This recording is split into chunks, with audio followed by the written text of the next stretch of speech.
ایک بڑھیا جس کا بیٹا اس کو پردیس سے ہر مہینے خط میں ایک چیک بھیجتا تھا۔ بڑھیا اس خط کو وصول کرتی، اسے چومتی، اپنی آنکھوں سے لگاتی اور پھر بکسے میں بند کر کے رکھ دیتی۔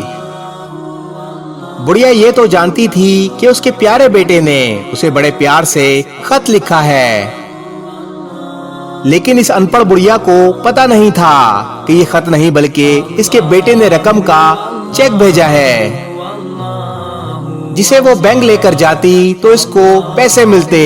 وہ بڑھیا غربت اور افلاس سے وفات پا گئی، لیکن اس کو ساری زندگی یہ پتا نہ چل سکا کہ اس کا بیٹا اس کے لیے رقم بھیجتا رہا تھا۔ ہماری مثال بھی اس بڑھیا کی طرح ہی ہے۔ ہمارے پاس چیک تو آ گیا ہے مگر ہمیں کیش کرانا نہیں آتا۔ اللہ کا کلام ہمارے پاس آیا لیکن ہم نے اس کو آنکھوں سے لگایا، چوما، سینے سے لگایا اور غلاف میں بند کر کے اونچی جگہ پر احتراماً رکھ دیا۔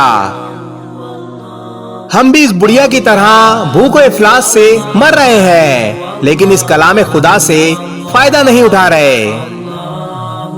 اللہ تعالیٰ نے قرآن پاک ہدایت کا ذریعہ بنا کر بھیجا ہے۔ اے لوگو، اسے بکسے میں بند کر کے نہ رکھو، اس سے ہدایت حاصل کرو۔ اس ویڈیو کو شیئر ضرور کریں، ہو سکتا ہے آپ کے ایک شیئر سے یہ بات کسی کے دل میں اتر جائے۔